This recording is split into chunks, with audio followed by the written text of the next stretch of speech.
in two situations, we are not supposed to generate, we are supposed to generate e-way bill even though the consignment value is less than 50,000, less than or equal to 50,000. ఎక్కడెక్కడ ఒకసారి guess చేయగలరా మీరు? ఒక 2-3 situations లో consignment value 50,000 కన్నా లోపల ఉన్నా సరే మనం ఈవే బిల్ ఖచ్చితంగా జనరేట్ చేయాలంట. అది ఎక్కడో చెప్పగలరా? మనం రిజిస్ట్రేషన్ చాప్టర్ చదివాం, గుర్తుందా? రిజిస్ట్రేషన్ చాప్టర్ లో ఈవే బిల్ తీయాలని ఒక 2 చోట్ల చెప్తాడు. ఎక్కడెక్కడది?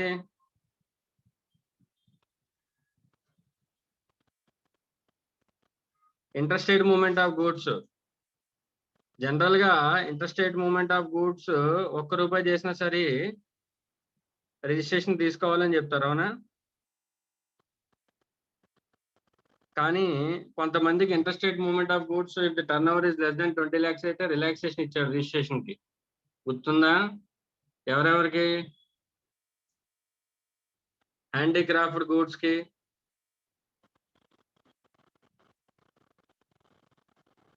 హ్యాండీక్రాఫ్ట్ గూడ్స్ కి, అలాగే గూడ్స్ అండ్ జాబ్ వర్కర్,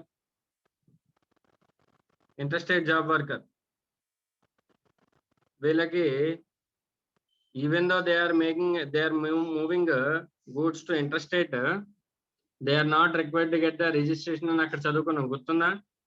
అయితే దానికి కండిషన్స్ ఏం చెప్పాడంటే ఖచ్చితంగా వాళ్ళు ఏం చేయాలి, ఈవే బిల్ జనరేట్ చేయాలని ఉంది. మాకు గుర్తుందా గుర్తులేదా? రిజిస్ట్రేషన్ చాప్టర్ దేండి, పేజ్ నెంబర్ ఎంత? 9.6 సార్. 9.6. ఇక్కడ చూడండి, ఇదిగో persons making interstate taxable supplies of notified handicraft goods, అలాగే casual taxable person making supplies of handicraft goods, job workers engaged in making interstate supply of services. ఈ ముగ్గురికి casual గా conditions ఏం చెప్పాడు చూడండి. Such person shall have an PAN and have generated అని e-way bill అని చెప్పాడు, గుర్తుందా? సో అంటే ఏంటి, వాళ్ళ టర్న్ ఓవర్ కానీ లేదంటే వాళ్ళ కన్సైన్మెంట్ వాల్యూ కానీ బిలో 50,000 ఉన్నా సరే they are mandatory required to generate an e-way bill. అంతేనా? That's what they are saying. Special situations where e-way bill needs to be issued even if the value of the consignment is less than 50,000. ఇక్కడ consignment value 50,000 కన్నా less ఉన్నా సరే e-way bill generate చేయాలి. ఈ situations already మనం చదువుకున్నాం, గుర్తుందా? Interstate transfer of goods by principal to the job worker, interstate movement of transfer of handicraft goods by person exempted from obtaining registration. వీళ్ళిద్దరిని మనం అక్కడ చదువుకున్నాం, ఓకేనా? Next bill to ship model అంటే ఏంటో తెలుసా మీకు? బిల్ టు షిప్ మోడల్ అంటే తెలుసా తెలీదా? మాట్లాడకపోతే మాత్రం నాకు ఏమో చిరాకు వస్తాం, చెప్తున్నాను.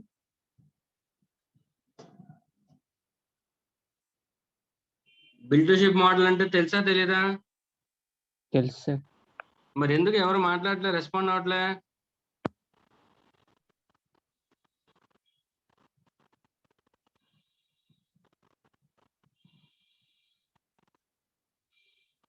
బిల్ టు షిప్ మోడల్లో ఎంతమంది పార్టీస్ ఉంటారమ్మా? 3 parties ఉంటారు సార్. 3 parties ఉంటారు, ఓకే. అయితే ఏం జరుగుతుందంటే గూడ్స్ ట్రాన్సిట్ లో ఉండగానే ఒరిజినల్ బయ్యర్ ఎవరైతే ఉన్నారో వాళ్ళు ఏం చెప్తారంటే థర్డ్ పార్టీకి గూడ్స్ డెలివర్ చేసామని చెప్తారు. అదేనా బిల్ టు షిప్ మోడల్ అంటే? Yes sir. అంటే అక్కడ 2 సప్లైస్ ఉంటాయి, ఒకటి B2A అలాగే A2C సప్లైస్ ఉంటాయి, 2 సప్లైస్. అప్పుడు చెప్పుకున్నాం మనం క్లియర్ గా, అందుకే నేను ఫాస్ట్ గా వెళ్తున్నా, ఓకే. మరి ఇక్కడేమో 2 ఇన్వాయిస్లు ఉంటాయి. మరి ఈవే బిల్ ఎలా జనరేట్ చేయాలి?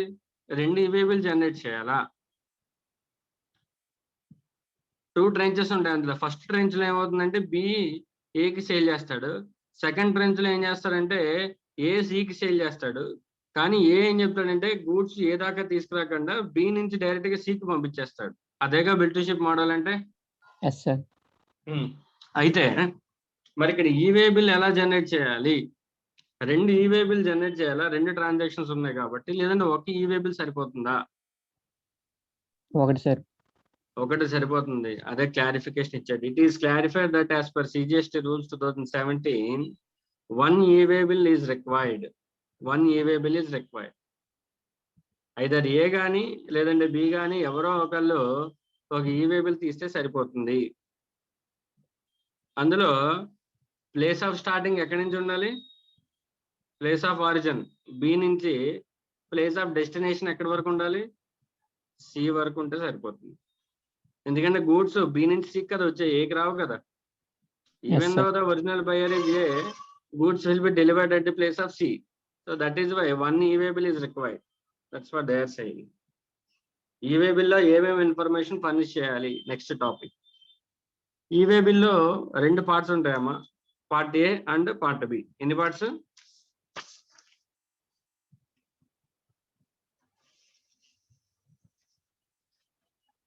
E-way bill లో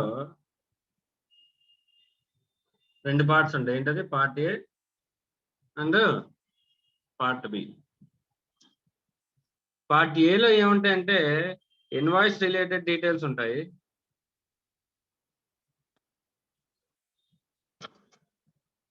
ఇన్వాయిస్ రిలేటెడ్ డీటెయిల్స్ ఉంటాయి.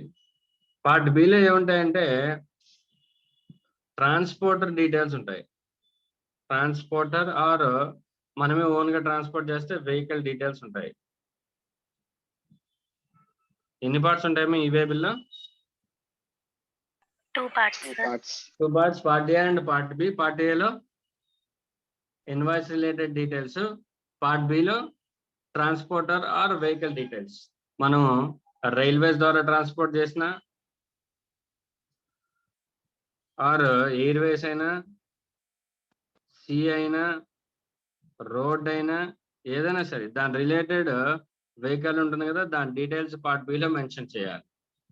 ఓకే సార్, ఈ-వే బిల్ ఎవరు జనరేట్ చేయాలి సార్? సప్లయరా, రిసిపియంటా, ట్రాన్స్పోర్టరా? ఎవరు? Supplier sir. E-way bill can be generated by supplier or recipient or consignor or consignee or transporter. ఎవరైనా తీయచ్చమ్మా ఈ-వే బిల్. ఒక సింగిల్ ఇన్వాయిస్ ఉందనుకో, ఎవరైనా సరే ఈ-వే బిల్ తీయచ్చు. సప్లయర్ అయినా తీయచ్చు, రిసిపియంట్ అయినా తీయచ్చు. ఇక్కడ కన్సైనర్, కన్సైనీ అనే పదాలు ఎందుకు వాడని చెప్పండి? సేల్ ఆన్ అప్రూవల్ లో Supply consignor. Very good. Sale and approval basis కూడా ఉంటుంది కాబట్టి అందుకని కన్సైనర్ అండ్ కన్సైనీ డెలివరీ చలంతా మూవ్ చేసినప్పుడు కూడా ఈ-వే బిల్ తీయాలి కాబట్టి కన్సైనర్ అండ్ కన్సైనీ పదాలు కూడా వాడాలి. So transporter. E-way bill can be generated by any of these persons. Any of these persons. ఖచ్చితంగా సప్లయర్ ఈ-వే బిల్ జనరేట్ చేయాలి, రిసిపియంట్ ఈ-వే బిల్ జనరేట్ చేయాలని ఏమీ లేదు. In case of goods purchase from unregistered person అయితే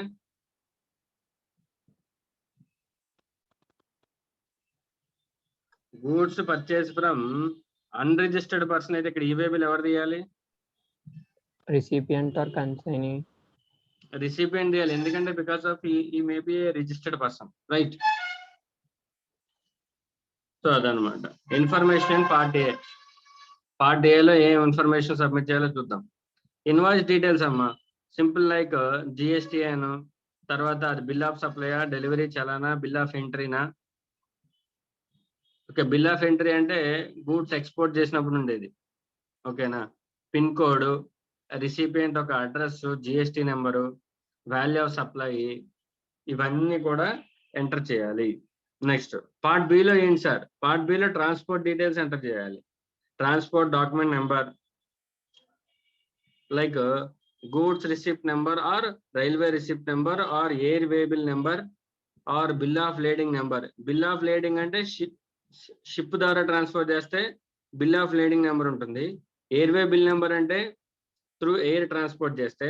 and next ఒకవేళ railways ద్వారా కనుక మనం ట్రాన్స్పోర్ట్ చేస్తే రైల్వే రిసిప్ట్ నెంబర్ అని చెప్పి ఒకటి ఇస్తారు వాళ్ళు. సో ఏదంటే అది. ఒకవేళ బండి మనం సెల్ఫ్ వెహికల్స్ ద్వారా ఏమైనా ట్రాన్స్పోర్ట్ చేస్తే వెహికల్ నెంబరు. ఓకేనా? సో వీటన్నిటిని కూడా పార్ట్ బిలో డిక్లేర్ చేయాలి. Okay right. ఇన్ఫర్మేషన్ అనే పార్ట్ ఏలో ఉన్న ఇన్ఫర్మేషన్ ఎవరైతే గూడ్స్ సప్లై చేస్తున్నారో లేదంటే గూడ్స్ మూవ్మెంట్ చేస్తున్నారో వాళ్ళు జనరేట్ చేయొచ్చు. ఐ మీన్ కన్సైనర్ అయినా జనరేట్ చేయొచ్చు, consignee or supplier or the recipient generate చేయొచ్చు. సార్ ట్రాన్స్పోర్టర్ జనరేట్ చేయాలంటే చేయొచ్చు, ట్రాన్స్పోర్టర్ కూడా చేయొచ్చు. కానీ జనరేట్ చేయాలంటే ఈ సప్లయర్ కానీ రిసిపియంట్ కానీ ఎవరైనా సరే ట్రాన్స్పోర్ట్కి ఆథరైజేషన్ ఇవ్వాలి. ట్రాన్స్పోర్టర్ని జనరేట్ చేసే, నువ్వు జనరేట్ చేసామని చెప్పేసి ఆథరైజేషన్ ఇచ్చేస్తే ట్రాన్స్పోర్టర్ జనరేట్ చేసేస్తాడు. ఓకేనా? Right. Next topic. Who is mandatorily required to generate an e-way bill? Who is mandatorily required to generate an e-way bill? Where the goods are transported by a registered person, then the registered person has to generate an e-way bill. అవతల పక్క person కనుక unregistered person అయితే ఎవరైతే registered person ఉంటారో వాళ్ళు e-way bill generate చేయాలి. Next, ఒకవేళ మనం రిజిస్టర్డ్ పర్సన్ కనుక e-way bill జనరేట్ చేయకుండా ట్రాన్స్పోర్టర్కి ఇచ్చేస్తే అప్పుడు పరిస్థితి ఏంటి? ట్రాన్స్పోర్టర్ జనరేట్ చేయొచ్చు, అప్పుడు no problem. Next, transport by rail or air or vessel e-way bill is to be generated by the supplier or the recipient. ఈ కేసు ఒకసారి జాగ్రత్త గుర్తుపెట్టుకున్నాం, ఇంపార్టెంట్. ఇందాక నేను చెప్పింది ఏంటంటే ట్రాన్స్పోర్టర్ కూడా e-way bill జనరేట్ చేయొచ్చు, సప్లయర్ రిసిపియంట్ కాకుండా. కానీ in case of goods transported through railways, air or vessel, transporter I mean railways వాడు కానీ లేదంటే ఎయిర్వేస్ వాడు కానీ షిప్ వాడు కానీ వాళ్ళు వేబిల్ తీరు. సప్లయర్ రిసిపియంట్ ఎవరో వాళ్ళు తీసుకోవాలి, అంతే తప్ప వాళ్ళు తీరు. అది గుర్తుపెట్టుకోండి. ఓకేనా? రైట్. సార్ రైల్వేస్ ద్వారా గూడ్స్ ఎలా షిప్మెంట్ అవుతాయో సార్ నేను చెప్తాను చూడండి. సే ఫర్ సపోజ్ కాకినాడలో ఒక కన్సైన్మెంట్ వేసాను నేను గౌతమి ఎక్స్ప్రెస్ కి. ఓకేనా? రైల్వేస్ గౌతమి ఎక్స్ప్రెస్ ఉందా కాకినాడలో? తెలుసా కాకినాడలో గౌతమి ఎక్స్ప్రెస్ ఉందా లేదా? కాకినాడ నుంచి స్టార్ట్ అయ్యేది. ఇక్కడ నుంచి లేదు సార్, ఫర్ సపోజ్ సికింద్రాబాద్కి సమ్ గూడ్స్ ట్రాన్స్పోర్ట్ చేశాను, రైల్వే ఫ్లైట్ లో వేసేసాను. ఓకేనా? నైట్ ట్రైన్ స్టార్ట్ అయ్యి మార్నింగ్ సికింద్రాబాద్ వెళ్ళిపోతుంది, హైదరాబాద్. ఓకే, అయితే ఇక్కడ నేను ఏం చేయాలి? ఇప్పుడు రైల్వే స్టేషన్ వాడు నేను గూడ్స్ ఇస్తాను కదా ఆ ట్రైన్కి ఏమని చెప్పి, వాడు నా దగ్గర ఏమేమి అడుగుతాడు చెప్పండి? What type of documents he will ask me? Invoice అడుగుతాడు. ఫస్ట్ ఆఫ్ ఆల్ మనల్ని ఏమడుగుతాడంటే ఇన్వాయిస్ అడుగుతాడు. ఇన్వాయిస్ అడిగి గూడ్స్ ని ఇన్వాయిస్ ఇమ్మని చెప్తాడు. సో ఇన్వాయిస్ ఇవ్వగానే ఆ ఇన్వాయిస్ తీసుకుని రైల్వేస్ వాడు ఆ ట్రైన్ లో గూడ్స్ వేసేసి ట్రైన్ స్టార్ట్ అయిపోతుంది. సార్ మరి ఈ-వే బిల్ జనరేట్ చేయాలా వద్దా? చేయాలి. రైల్వేస్ వాడు తీస్తాడా? రైల్వేస్ వాడు తీయడు. ఇంక వాడికి అదే పని ఏంటి? వే బిల్ తీస్తూ కూర్చోవడం.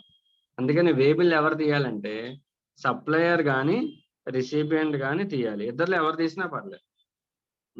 సో వీళ్ళిద్దరు ఈ-వే బిల్ తీస్తారు. కానీ రైల్వేస్ వాడికి ఈ-వే బిల్ అవసరం లేదు, ఇన్వాయిస్ తీసుకుని గూడ్స్ వెళ్ళిపోతారు. కానీ సికింద్రాబాద్ వెళ్ళిన తర్వాత గూడ్స్ డెలివరీ ఇవ్వాలి కదా అవతల పక్క పర్సన్ కి. ఇచ్చేటప్పుడు అక్కడ రైల్వే స్టేషన్ వాళ్ళు ఏమడుగుతారంటే ఈ-వే బిల్ చూపించమని అడుగుతారు. షో ద ఈ-వే బిల్ అని అడుగుతారు. అంటే తీసేటప్పుడు అడగడు, గూడ్స్ మూవ్మెంట్ చేసేటప్పుడు అడగడు, డెలివరీ ఇచ్చేటప్పుడు ఏమడుగుతాడు? ఈ-వే బిల్లు ప్లస్ ఇన్వాయిస్ రెండు చూపించమని అడుగుతాడు రిసిపియంట్.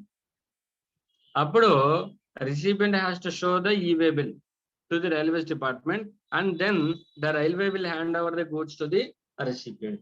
Mechanism అర్థమైందమ్మా? yes sir.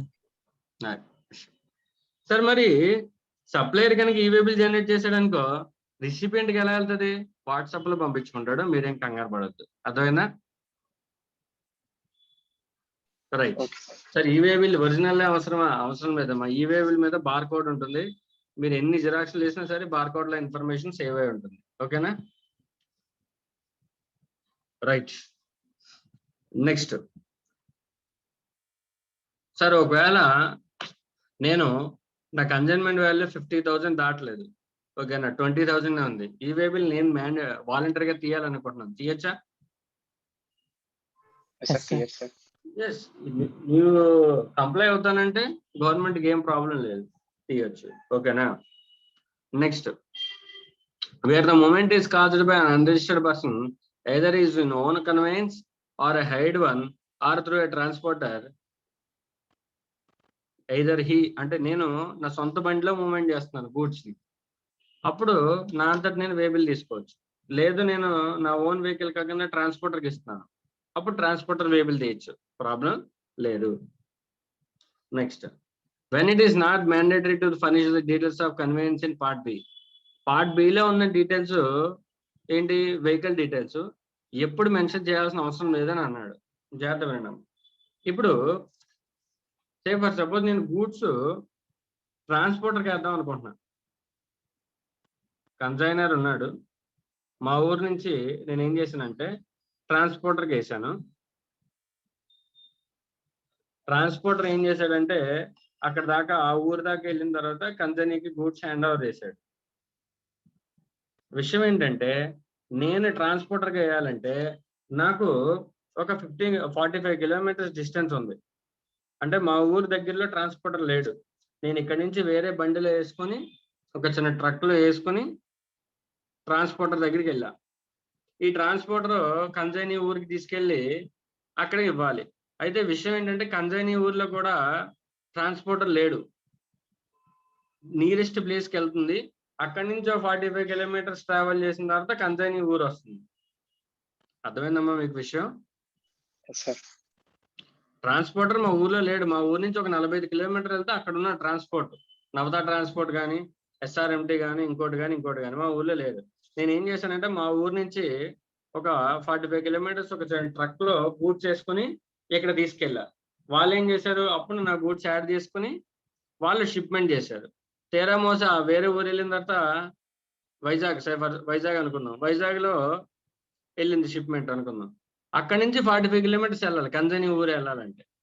అప్పుడు ఏం చేయొచ్చు అంటే ఇప్పుడు ఫర్ సపోజ్ కాకినాడలో ఉన్న ట్రాన్స్పోర్ట్ దగ్గర నుంచి వైజాగ్ లో ఉన్న ట్రాన్స్పోర్ట్ వరకు ఈ వేబిల్ కావాలి అంటే పార్ట్ ఏ పార్ట్ బి రెండు ఉండాలి. Part A and part B రెండు ఉండాలి. కానీ ఇక్కడి నుంచి ట్రాన్స్పోర్టర్కి వెళ్తారు చూడండి, అక్కడ పార్ట్ బి ఉన్నా లేకపోయినా పర్లేదు. తర్వాత ఆ ఊరు వెళ్ళిన తర్వాత అక్కడి నుంచి కన్సైనీకి వెళ్తుంది చూడండి, ఆ 45 కిలోమీటర్స్, అక్కడ కూడా పార్ట్ బి ఉన్నా లేకపోయినా పర్వాలేదు అని చెప్తున్నాడు. మా అర్థమైందా మీకు? If it is less than 50 kilometers or up to 50 kilometers, then the details in part B is not mandatory. Rule 138(3) stipulates that e-waybill is valid for the movement of goods by road only when the information in part B is mandatory. However, the details of conveyance may not be furnished in part B. The details of conveyance, underline the word, the details of conveyance. Part below convenience details మనం enter చేయకపోయినా సరే పర్లేదంట. ఎప్పుడు? If the distance is up to 50 kilometers and when the goods are transported from place of business to the place of transporter and from place of transporter to the place of consignee. అర్థమైందమ్మా మీకు? మా అర్థమైందా? ఎప్పుడు vehicle details అవసరం లేదనేది. Next, ఈ-వేబిల్ generate చేసిన తర్వాత మనకు ఒక నెంబర్ జనరేట్ అవుతుంది. దాన్ని ఏమంటారంటే యూనిక్ ఈ-వేబిల్ నెంబర్ అని అంటారు. ఈ-వేబిల్కి ఒక నెంబర్ ఉంటుంది కదా జనరేట్ చేశాక, దాన్ని యూనిక్ ఈ-వేబిల్ నెంబర్ అని అంటారు. రైట్ అమ్మా, ఇప్పుడు వెహికల్ డీటెయిల్స్ పార్ట్ ఏలో ఉంటాయా పార్ట్ బిలో ఉంటాయా? పార్ట్ బిలో ఉంటాయి. సే ఫర్ సపోజ్ కొంత దూరం వెళ్ళిన తర్వాత నేను ఏదైతే వెహికల్లో పంపించానో ఆ వెహికల్కి సే ఫర్ సపోజ్ ప్యాచ్ పడింది, ఆ వెహికల్ సమ్ ప్రాబ్లం వచ్చింది, నేను వెహికల్ చేంజ్ చేయాలిగా మరి. Yes sir no? I need to change the vehicle. Can I update? Vehicle change చేయాలంటే నేను పార్ట్ ఏలో డీటెయిల్స్ అప్డేట్ చేయాలా లేదంటే పార్ట్ బిలో డీటెయిల్స్ అప్డేట్ చేయాలా? పార్ట్ బిలో సార్. అదే చెప్తున్నాడు. In case of transport of goods from one conveyance to another, then you can update the e-waybill by entering the details of the new conveyance in part B. అర్థమైందమ్మా? కావాలంటే నువ్వు వేబిల్లో ఉన్న details update చేసుకొని వేరే vehicle కనుక నువ్వు movement చేస్తే ఏ place నుంచి అయితే నువ్వు వేరే వెహికల్లో అప్డేట్ చేయాలనుకుంటున్నావో, గూడ్స్ షిప్మెంట్ చేయాలనుకుంటున్నావో, అక్కడ నుంచి వెహికల్ నెంబర్ చేంజ్ చేసుకోవచ్చు. ఓకేనా? ఒకసారి జనరేట్ అయిపోయినా సరే మళ్ళీ పోర్టల్లోకి వెళ్ళి మళ్ళీ అప్డేట్ ఈవేబుల్ అనే ఆప్షన్ ఉంటుంది, అక్కడికి వెళ్ళి పార్ట్ ఏ కాకుండా పార్ట్ బిలో ఉన్న వెహికల్ డీటెయిల్స్ ని అప్డేట్ చేసుకోవచ్చు. ఓకేనా? Next another concept, assignment of e-way bill number to another transporter. Underline the word assignment of ఈవేబుల్.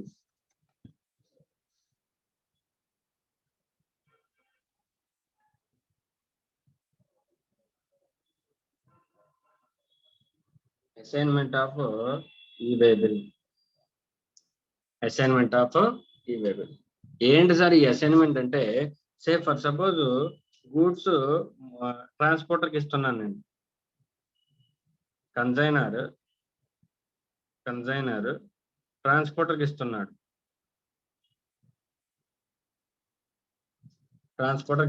బాగానే ఉంది. ట్రాన్స్పోర్టర్కి ఇచ్చాడు.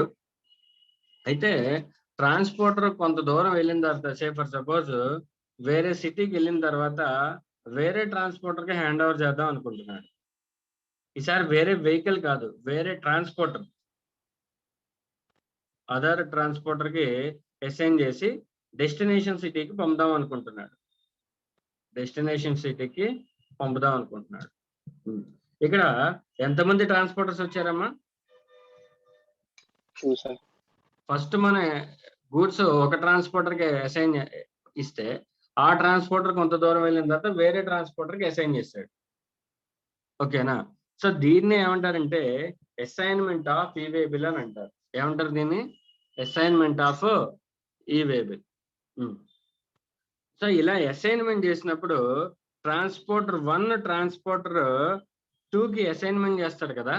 సో చేసినప్పుడు అక్కడి నుంచి ట్రాన్స్పోర్టర్ డీటెయిల్స్ మారుతాయి, వేరే ట్రాన్స్పోర్టర్ డీటెయిల్స్ వస్తాయి పార్ట్ బిలోకి, అక్కడి నుంచి గూడ్స్ షిప్మెంట్ అవుతుంది. ఓకేనా? ఒకటి గుర్తుపెట్టుకోండి, ఎప్పుడైతే ట్రాన్స్పోర్టర్ వేరే ట్రాన్స్పోర్టర్కి గూడ్స్ వేబుల్ అసైన్ చేశాడో అప్పుడు పార్ట్ బిలో డీటెయిల్స్ ఇంకెవరు అప్డేట్ చేయడానికి కుదరదు. ఈ ట్రాన్స్పోర్టరే కంటిన్యూ చేస్తాడు ఇంకా ఫైనల్ డెస్టినేషన్ వరకు. లేదు ఈ ట్రాన్స్పోర్టర్ వేరే ట్రాన్స్పోర్టర్కి ఇవ్వాలనుకుంటే ఇవ్వచ్చు. అంటే ఏంటి, ఒక్కసారి వేబుల్ అసైన్మెంట్ అయిందంటే పార్ట్ బిలో ఉన్న డీటెయిల్స్ ట్రాన్స్పోర్టర్ అప్డేట్ చేయడం తప్ప consignor or consignee cannot update the details in part B. అర్థమైందా మీకు? నేను ఏం చెప్పాను అర్థమైందమ్మా? ఒక్కసారి గూడ్స్ మోర్ దెన్ 1 ట్రాన్స్పోర్టర్ చేతిలోకి వెళ్ళిందంటే అక్కడి నుంచి పార్ట్ బి అప్డేషన్ అనేది ట్రాన్స్పోర్టర్ చేతిలోనే ఉంటుంది, కన్సైనర్ అండ్ కన్సైనీ చేతిలో ఉండదు. క్లియరా? Right, that's what they are saying. చూడండి అమ్మా, the consignor or the recipient who has furnished the information in part A or the transporter may assign the e-waybill to another registered or enrolled transporter for updating the information in part B for the further movement of consignment. ikkada daaka okayna? Next, however, after the details of the conveyance have been updated by the transporter in part B, the consignor or the recipient, as the case may be, who has furnished information in part A shall not be allowed to assign the e-waybill number to the another transporter. Clear? Yes sir. అంటే first time ఎవరికైతే ఇస్తున్నావో వాళ్ళకి details నువ్వు enter చేసుకోవచ్చు. కానీ ఒక్కసారి ఆ transporter వేరే ట్రాన్స్పోర్టర్కి goods కనుక అసైన్ చేసిన తర్వాత, వేబిల్ కనుక అసైన్ చేసిన తర్వాత, ఇంకా ఎవరైతే కన్సైనర్ అండ్ కన్సైనీ ఎవరైతే ఉన్నారో వాళ్ళు పార్ట్ బిలో అప్డేషన్ చేయడానికి సరిపోరు. ఓకేనా? వేరే ట్రాన్స్పోర్టర్కి అసైన్ చేయడం సరిపోరు, ఆ ట్రాన్స్పోర్టరే ఫైనల్ గా గూడ్స్ ని మూవ్ చేయాలి. ఓకేనా? That's what they are saying. Right, దానికి ఒక ఎగ్జాంపుల్ ఇచ్చారు, అది మీరు చూడండి. Next, multiple consignments transported in one conveyance. Underline this word, multiple consignments transported in one conveyance. మా ఇప్పుడు మీరు అమెజాన్ లో గూడ్స్ అన్ని ఆర్డర్ చేస్తారు కదా, చేసినప్పుడు మీ ఒక్కరికే ఒక బండి ఇచ్చి పంపుతాడు అమెజాన్ వాడు. అవును సార్. అంటే మీ గూడ్స్ వచ్చిన వెహికల్ లోనే చాలా మంది ఒక ఆర్డర్స్ వచ్చి ఉంటాయిగా. ఎస్ఆర్ నా ఎస్ Yes, sir. అంటే కన్వేయన్స్ ఒకటే కానీ ఆ ఒక కన్వేయన్స్ లోనే ఎన్ని ఆర్డర్స్ వచ్చాయి? Multiple consignments. ఎస్ఆర్ నా yes sir. Say for suppose ఓ వెహికల్ లో Mister A, Mister B, Mister C, Mister D, ఓకేనా, ఒక ఊరు వాళ్ళే నలుగురు ఆర్డర్ పెట్టుకున్నారు. ఒక్కొక్కరి కన్సైన్మెంట్ మోర్ దెన్ 50,000 ఉంది. ఇప్పుడు చెప్పండి, నలుగురు పర్చేజ్ చేశారు, నలుగురికి కూడా more than 50,000 each consignment. 4 waybill తీయాలా వద్దా? Different recipients. సెల్లర్ ఒకటి అమెజాన్, రిసిపియన్స్ మాత్రం డిఫరెంట్ రిసిపియన్స్. ఓకే, అంటే బయ్యర్ సప్లయర్ వేరే వేరే ప్రతి కేసులో కూడా. ఓకేనా? ఇప్పుడు చెప్పండి, 4 వేబుల్ తీయాలా వద్దా? చేయాలి sir. Taxable value of goods, next buyer supplier ఉన్నారు, తీయాలి. అంటే 4 వేబుల్స్ వస్తాయి. కానీ వెహికల్ నెంబర్ ఒకటేనేమో. Yes sir. Yes, sir. 4 waybills, vehicle number same. తీసిన తర్వాత ఈ 4 వేబుల్స్ ని సెపరేట్ గా తీసి ప్రతి వేబుల్ లో కూడా సేమ్ వెహికల్ నెంబర్ ఇవ్వాలి. అది కాకుండా ఎడిషనల్ గా కన్సాలిడేటెడ్ ఈ వేబుల్ అనేది ఒకటి తీయాలి. ఏంటమ్మా అది? Consolidated Weibull. కన్సాలిడేటెడ్ ఈ వేబుల్ తీయాలి. 4 ఇండివిజువల్ వేబుల్స్ తీయాలి. 4 ఇన్వాయిసెస్ ఉంటాయి, ఇండివిజువల్ ఇన్వాయిసెస్. దాంతో పాటు ఒక కన్సాలిడేటెడ్ ఈ వేబుల్ తీయాలి. ఈ కన్సాలిడేటెడ్ ఈ వేబుల్ లో ఏముంటాయి సార్ అంటే ఏం ఉండవు. ఈ 4 వేబుల్స్ ఒక నెంబర్స్ ఉంటాయి.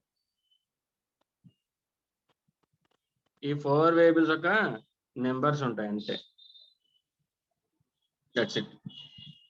ఇప్పుడు మనం రైల్వే టికెట్స్ బుక్ చేస్తామా, ప్రతి ఒక్కరికి కూడా ఏముంటుంది, ఒక టికెట్ ఉంటుంది.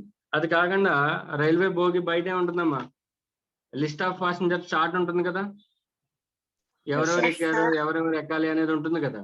సేమ్ ఆ చార్ట్ లాంటిది ఈ కన్సాలిడేటెడ్ వేబుల్ అంతే. అర్థమైందా మీకు?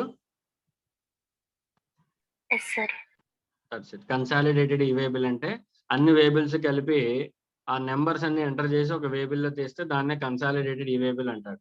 ఈ కన్సాలిడేటెడ్ ఈ వేబుల్ లో ఏం ఉండదు, ఈ ఇండివిజువల్ ఈ వేబుల్స్ ఒక నెంబర్స్ ఉంటాయి అంతే. ఓకేనా? సో అలాగా ఎప్పుడైనా సరే మల్టిపుల్ కన్సైన్మెంట్స్ అన్ని కూడా కలిపి ఒకే కన్వెన్స్ లో తీసుకొస్తే ఫస్ట్ ఆఫ్ ఆల్ ఎన్ని కన్సైన్మెంట్స్ ఉన్నాయో వాటన్నిటికీ కూడా ఇండివిజువల్ వేబుల్స్ తీయాలి. దాంతోపాటు ఇంకేం తీయాలి? కన్సాలిడేటెడ్ ఈ వేబుల్ తీయాలి. అదే చెప్తున్నట్టు. అయితే ఈ కన్సాలిడేటెడ్ ఈ వేబుల్ ఫామ్ నెంబర్ ఎంతమ్మా? జిఎస్టీ ఈ వేబుల్ 02. నార్మల్ ఈ వేబుల్ నెంబర్ ఎంత? GST Weibull 01. That's it.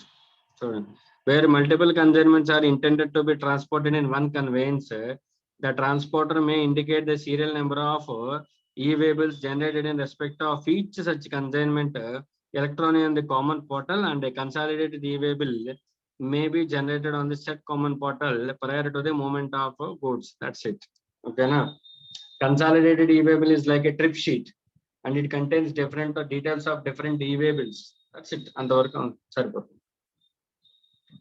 Transporter to generate e-way bill. ఒకవేళ కన్సైనీ కనుక జనరేట్ చేయకపోతే ఇంకా మిగిలింది ఎవడమ్మా? ట్రాన్స్పోర్టరే. వాడే ఈవే బిల్ జనరేట్ చేసుకోవాలి. ఓకేనా? Right. Next, information submitted for e-way bill can be used for filing GST returns. అమ్మా ఒక విషయం చెప్పండి, ఈవే బిల్ జనరేట్ చేశానంటే అంటే అక్కడ maybe reason for further supply అయినా ఉండొచ్చు, అదర్ అయిన సప్లై అయినా ఉండొచ్చు. అంతేనా? ఈవే బిల్ కనుక జనరేట్ చేశానంటే రీజన్ ఏంటి? గూడ్స్ మూవ్ అయినాయి. That may be for supply or may not be for supply. Yes or no? Yes sir. But అది ఏంటనేది నేను ఈవే బిల్ జనరేట్ చేసేటప్పుడు అది ట్యాక్స్ ఇన్వాయిస్ తో జనరేట్ చేస్తానా, డెలివరీ చలాన్తో జనరేట్ చేస్తానా అనేది ఈవే బిల్ లో ఉంటుందిగా. ఉంటుంది సార్. ఈవే బిల్ లో ట్యాక్స్ ఇన్వాయిస్ అని చెప్పాను అనుకో, దాని అర్థం ఏంటి, అక్కడ సేల్ రికార్డ్ అవుతున్నట్టేగా. Yes sir. అంటే ఈవే బిల్ లో జనరేట్ చేసిన డీటెయిల్స్ సేల్ ఆర్ పర్చేజ్ దాన్ని మనం జిఎస్టిఆర్ 1 డేటాలో యూజ్ చేసుకోవచ్చుగా. చేసుకోవచ్చు sir.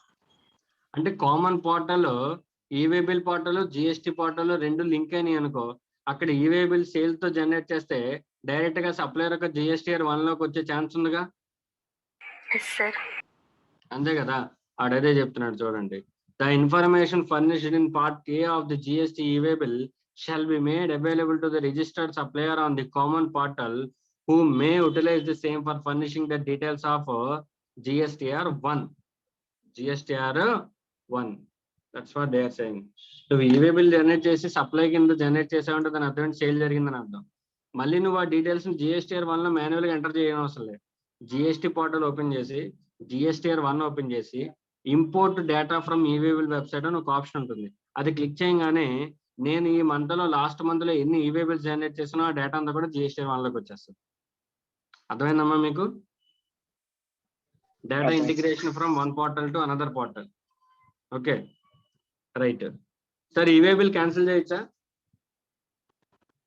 Yes, e way bill can be cancelled. నేను ఇప్పుడు గూడ్స్ మూవ్మెంట్ చేసేద్దామని అనుకున్నానమ్మా. ఈవే బిల్ కూడా జనరేట్ చేశాను టకాటక్ మని. వెహికల్ నెంబర్ అంతా ఉంది, వెహికల్ లో గూడ్స్ లోడ్ చేసాం, అంతా బాగానే ఉంది. కానీ వెహికల్ కదలట్లేదు, లేదంటే ఆర్డర్ క్యాన్సిల్ అయిపోయింది. ఓకేనా, సమ్ అదర్ రీజన్స్, ఏ రీజన్స్ వల్ల షిప్మెంట్ చేయలేకపోతున్నాను. ఇప్పుడు ఈవే బిల్ క్యాన్సిల్ చేయాలిగా. అవును sir. Yes or no? That e-way bill can be cancelled within 24 hours of generation. ఒకసారి నువ్వు ఈవే బిల్ జనరేట్ చేస్తే దాన్ని 24 hours లోపు ఎప్పుడైనా సరే క్యాన్సిల్ చేయొచ్చు. అర్థమైందా? నువ్వు కనుక గూడ్స్ మూవ్మెంట్ చేయలేకపోతే then you can cancel that e-way bill within 24 hours of generation. అర్థమైందా? Yes sir. నెక్స్ట్ ఇంకో కాన్సెప్ట్ ఏంటంటే, ఈవే బిల్ ఎవరైనా జనరేట్ చేయొచ్చు కదా, సప్లయర్ కానీ రిసిపియంట్ కానీ. Yes or no? అయితే సప్లయర్ ఈవే బిల్ జనరేట్ చేసాడు అనుకో, రిసిపియంట్ యాక్సెప్టెన్స్ ఇవ్వాలి గూడ్స్ తీసుకుంటున్నట్టు. ఒకవేళ రిసిపియంట్ ఈవే బిల్ జనరేట్ చేసాడు అనుకో, సప్లయర్ యాక్సెప్టెన్స్ ఇవ్వాలి. అర్థమైందమ్మా మీకు? ఇతను అమ్ముతున్నాడని చెప్తే ఇతను కొనుక్కుంటున్నాడు యాక్సెప్టెన్స్ ఇవ్వాలి. ఎస్, నేను నిజంగానే గూడ్స్ మూవ్మెంట్ చేస్తున్నామని యాక్సెప్టెన్స్ ఇవ్వాలి. ఇలా యాక్సెప్టెన్స్ ఇవ్వడానికి ఎన్ని అవర్స్ టైం ఉంటుందంటే 72 hours టైం ఉంటుంది. ఎన్ని అవర్స్ అమ్మా? 72 hours టైం ఉంటుంది. ఒకవేళ 72 hours లోపు ఏదర్ ఆఫ్ ది పర్సన్స్ కనుక యాక్సెప్టెన్స్ ఇవ్వలేదనుకో, అప్పుడు ఏంటి, ఈవే బిల్ క్యాన్సిల్ అయిపోద్దా? ఒకళ్ళు జనరేట్ చేస్తే ఒకళ్ళు యాక్సెప్టెన్స్ ఇవ్వాలి, కరెక్టే. దాని యాక్సెప్టెన్స్ ఇవ్వడానికి 72 hours టైం ఉంది, అది కరెక్టే. కానీ ఏమైందంటే ఎవరు కూడా యాక్సెప్టెన్స్ ఇవ్వలేదు. మరి అప్పుడు ఏమవుతుంది, జనరేట్ చేసిన ఈవే బిల్ క్యాన్సిల్ అయిపోతుందా? అవ్వదు sir. No, deemed to be accepted అవుతుంది. ఏమవుతుంది? Deemed to be accepted. Deemed to be accepted. Timings గుర్తుపెట్టుకోండి మా. జిఎస్టీ వే బిల్ క్యాన్సిలేషన్ చేయడానికి 24 hours. 24 hours ఉంది time of generation. Next acceptance ఇవ్వడానికి 72 hours. ఓకేనా? Next sir, what is the validity of the e-way bill? E-way bill నేను generate చేశాను, దాని ఒక వ్యాలిడిటీ ఎంత? Validity of the e-way bill ఎన్ని రోజులు ఉంటుంది వ్యాలిడిటీ?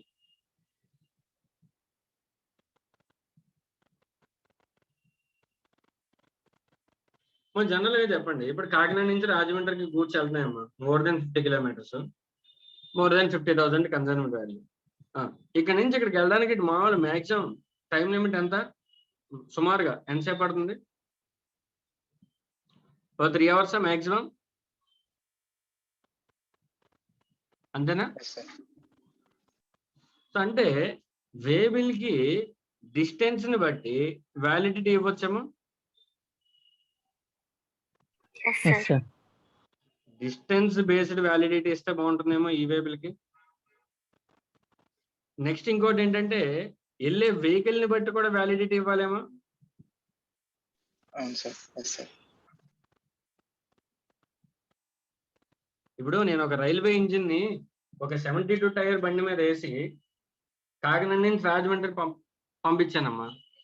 నెక్స్ట్ ఇంకో వెహికల్ ఉంది, ఒక టాటా ఏసీ. టాటా ఏసీలో చిన్న 2 మూటలు వేసి కాకినాడ నుంచి రాజమండ్రి పంపించాను. ఏది ఫాస్ట్ వెళ్తుంది? టాటా ఏసీ వెళ్తుందా లేదంటే 72 టైర్ బండి వెళ్తుందా? ఏది వెళ్తుంది చెప్పండి. పెద్ద రైల్వే వేగం ఉన్న బండి ఫాస్ట్ గా వెళ్ళిపోతుందా లేదంటే చిన్న లోడ్ ఉన్న టాటా ఏసీ వెళ్ళిపోతుందా ఫాస్ట్ గా? అంటే దాని అర్థం ఏంటంటే, అంటే ఇక్కడ కార్గోలో కూడా 2 రకాలు ఉంటాయి. ఒకటి heavy cargo and next normal cargo. అర్థమైందా? దాన్ని బట్టి అంటే వెళ్ళే వెహికల్ ని బట్టి క్యారియర్ ని బట్టి కూడా టైం లిమిట్ ఇవ్వాలి. ఓకేనా? మనం కనుక చూసినట్లయితే హైవేస్ లో పెద్ద పెద్ద లోడ్ ఉన్న వెహికల్స్ ఏవైతే ఉంటాయో స్లోగా వెళ్తుంటాయి. 100 టైర్స్ లేదంటే ఒక 70 టైర్స్ అలా ఉన్న బళ్ళు. మరి వాటికి వీటికి ఒకే టైం లిమిట్ ఇస్తే సరిపోతుందా డిస్టెన్స్ ఒకటైనప్పుడు? అంటే డిస్టెన్స్ ని బట్టి వెళ్ళే వెహికల్ ని బట్టి మనం టైం లిమిట్ ఇవ్వాలి. Yes or no? That's what they are saying. చూడండి అమ్మా, validity period of the e-way bill. Validity period of the e-way bill general గా ఒక్కసారి నువ్వు ఈవే బిల్ జనరేట్ చేస్తే నీకు ఒక రోజుకి 100 కిలోమీటర్స్ ఇస్తుంది డిస్టెన్స్.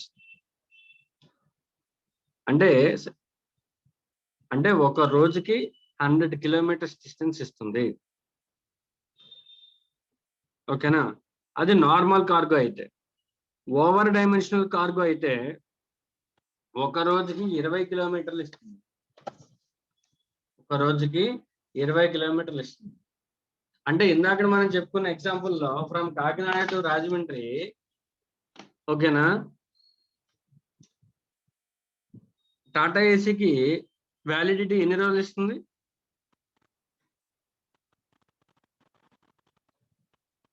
కాకినాడ నుంచి రాజమండ్రి ఎన్ని కిలోమీటర్లు ఉంటుందమ్మా సుమారుగా? ఒక 70 కిలోమీటర్లు ఉంటుందా? ఉంటుంది. సో ఇప్పుడు ఇక్కడ కార్గోస్ 2, ఒకటి normal cargo, 2 over dimensional cargo. ఇప్పుడు కాకినాడ నుంచి రాజమండ్రి రావడానికి టాటా ఏసీకి వ్యాలిడిటీ ఎంత ఇస్తారు? అదర్ ఓవర్ డైమెన్షనల్ కార్గో ఉంది కదా, దానికి వ్యాలిడిటీ ఎన్ని రోజులు ఇస్తారు చెప్పాలి? టాటా ఏసీకి ఒక రోజు ఇస్తారు సార్. టాటా ఏసీకి ఒక రోజు ఇస్తారు. ఓవర్ డైమెన్షనల్ కార్గోకి ప్రతి 20 కిలోమీటర్స్ కి ఒక రోజు ఇస్తారు. అంతేనా? 3.5 డేస్ ఇస్తారు. ఎన్ని డేస్ వస్తుంది? 3.5 డేసా? అంటే పైన 10 కిలోమీటర్స్ ఉన్నాయి కదా, దానికి కూడా ఇంకో 1 డే ఇచ్చేస్తారు. ఇప్పుడు 101 కిలోమీటర్స్ ఉందనుకో డిస్టెన్స్, 100 కిలోమీటర్స్ కి 1 డే ఇస్తారు. పైన 1 కిలోమీటర్ కూడా ఇంకో అడిషనల్ 1 డే ఇస్తారు. అంటే 2 డేస్ వస్తాయి. Okay sir. అదేనా? ఇప్పుడు 70 కిలోమీటర్స్ ఉంది ఓవర్ డైమెన్షనల్ కార్గో అనుకో, 3 డేస్ ఇస్తారు. అడిషనల్ గా ఇంకో 10 కిలోమీటర్స్ ఉంది కాబట్టి దానికి కూడా 1 డేస్ ఇస్తారు. అంటే మొత్తం 4 డేస్ ఇస్తారు. అర్థమైందమ్మా? అంటే నార్మల్ వెహికల్స్ కి ప్రతి 100 కిలోమీటర్లకు ఒక రోజు వ్యాలిడిటీ ఇస్తాడు. ఓకేనా? 100 కిలోమీటర్స్ దాటిన తర్వాత ఈవెన్ 100 ఆర్ పార్ట్ అయితే ఇంకో 1 డే అడిషనల్ గా ఇస్తాడు. అర్థమైందా? ఫర్ సపోజ్ 426 కిలోమీటర్స్ అనుకో, 400 ఉన్నాయి కాబట్టి 4 డేస్ ఇస్తాడు. అడిషనల్ గా 26 కిలోమీటర్స్ ఉన్నాయి కాబట్టి దానికి కూడా ఇంకొక డే ఇస్తాడు, 5 డేస్ ఇస్తాడు. అలా అన్నమాట వ్యాలిడిటీ. అర్థమైందా? ఇప్పుడు అర్థమవుతుంది చూడండి. Up to 100 kilometers 1 day in case of other than over dimensional cargo or multimodal shipment in which at least 1 leg involves transport by ship. Multimodal shipment. What do you mean by multimodal shipment? Multimodal shipment అంటే ఏంటి? నేను goods movement చేసేటప్పుడు కొంత దూరం roadway వెళ్ళానమ్మా Hyderabad. అక్కడి నుంచి వేరే ఏదో ప్లేస్ కి ఎయిర్వేస్ తో ట్రాన్స్ఫర్ చేశాను. అక్కడి నుంచి కొంత దూరం వాటర్ వేస్ వెళ్ళాయి. ఓకేనా? అంటే ఇక్కడ మోడ్ ఆఫ్ ట్రాన్స్పోర్ట్ సింగిల్ మోడా, మల్టీ మోడా? Multi mode sir. Multi mode. Multi మోడ్కి సేమ్ ఓవర్ డైమెన్షనల్ కార్గో అన్నా మల్టీ మోడ్ కన్నా 20 కిలోమీటర్స్ పర్ డే ఇస్తాడు. ఓకేనా? ఇవి రెండు కాకుండా నార్మల్ ట్రాన్స్పోర్ట్ అయితే మాత్రం 100 కిలోమీటర్స్ పర్ డే ఇస్తాడు. అర్థమైందా? రైట్. Yes sir. చూడండి, for every 100 kilometers are part thereof, one additional day up to 20 kilometers in case of over dimensional cargo or multimodal shipment. 20 కిలోమీటర్లు ఆ పైన ఎన్ని కిలోమీటర్స్ ఉన్నా సరే ప్రతి అడిషనల్ కిలోమీటర్స్ కి 1 day ఇస్తాడు. ఓకేనా? కావాలని అనుకుంటే ఇంకా దీన్ని వ్యాలిడిటీని ఎక్స్టెండ్ చేయొచ్చు. ఓకేనా? Okay sir. ఎప్పుడంటే అంటే సే ఫర్ సపోజ్ 100 కిలోమీటర్స్ నేను వెళ్ళిపోవడానికి ట్రై చేశాను. బట్ దారిలో ఏమైందంటే విపరీతమైన వాన. ఓకేనా? లేదంటే రోడ్డు డ్యామేజ్ అయిపోయింది. ఓకేనా? వరదలు వచ్చేసాయి. నేను అక్కడ చిక్కుకుపోవాల్సి వచ్చింది. ఓకేనా? ఇప్పుడు ఇవన్నీ ఉంటే నేను వేబిల్లో ఇచ్చే టైం లిమిట్ లోపు నేను వెళ్ళగలనా? వెళ్ళారు సార్. వెళ్ళలేను. అంటే వేబిల్ టైం లిమిట్ ఎక్స్పైర్ అయిపోతుంది, కానీ వెహికల్ ఇంకా డెస్టినేషన్ చేరదు. మరి అప్పుడు కావాలంటే మనం పోర్టల్లో కమిషనర్కి మనం అప్లై చేసుకుని వేబిల్ ఒక టైం లిమిట్ని ఎక్స్టెండ్ చేయమని మనం రిక్వెస్ట్ చేయొచ్చు. సమ్ అన్నెసరీ కండిషన్స్ రీజన్స్ వల్ల goods with in time limit లోపు డెస్టినేషన్ చేరకపోతే వేబిల్ ఒక వ్యాలిడిటీ లోపు మనం కావాలంటే వేబిల్ ఒక వ్యాలిడిటీని ఎక్స్టెన్షన్ చేయమని మనం కమిషనర్ని అడగవచ్చు. అర్థమైందమ్మా? మనకు కావాలంటే వ్యాలిడిటీని ఎక్స్టెండ్ చేయమని అడగవచ్చు. ఓకేనా? Okay sir. ఎన్ని అవర్స్ లోపు అడగాలి? వ్యాలిడిటీ ఎక్స్పైర్ అయిపోయిందమ్మా, నాకు ఎక్స్పైర్ అయిపోయిన తర్వాత విత్ ఇన్ 8 hours టైం ఉంటుంది. నాకు 8 hours లోపు నేను ఎప్పుడైనా అప్లై చేసుకుని వ్యాలిడిటీని ఎక్స్టెండ్ చేయమని చెప్పి నేను అడగొచ్చు. ఓకేనా? సరే, 1 day కానీ లేకపోతే టైం లిమిట్ ఎలా క్యాలిక్యులేట్ చేస్తారో చూడండి. Suppose an e-waybill is generated on 4 hours on 14th March. అంటే 12 hours 4 minutes కి 14th March, ఐ మీన్ ఇక్కడ 1 o'clock అనమాట. ఓకేనా? 14th March ని కనుక జనరేట్ చేస్తే ఫస్ట్ డే ఎప్పుడు ఎండ్ అవుతుందో చూడండి మీరు. అంటే మిడ్ నైట్ 12 దాటిన తర్వాత 4 minutes కి నేను వేబిల్ జనరేట్ చేశా అనుకుందాం. దాని వ్యాలిడిటీ జనరల్ గా 1 day అనుకో. 1 day ఎప్పటి నుంచి కౌంట్ అవుతుందో చెప్తున్నాడు చూడండి. The first day would end on 12 of the midnight of 15-16 March. అంటే వేబిల్ యొక్క వ్యాలిడిటీ ఎలా ఉంటుందంటే నువ్వు ఏ టైం తీసినా ఏ రోజు అయితే తీస్తావో ఆ రోజు మిడ్ నైట్ నుంచి కౌంట్ అవుతుంది. అర్థమైందమ్మా మీకు? ఏ రోజు అయితే తీస్తావో, సే ఫర్ సపోజ్ ఈ రోజు మధ్యాహ్నం నేను వేబిల్ తీసానమ్మా, ఇక్కడ నుంచి సే ఫర్ సపోజ్ 1 day క్యాలిక్యులేట్ చేయాలి టైం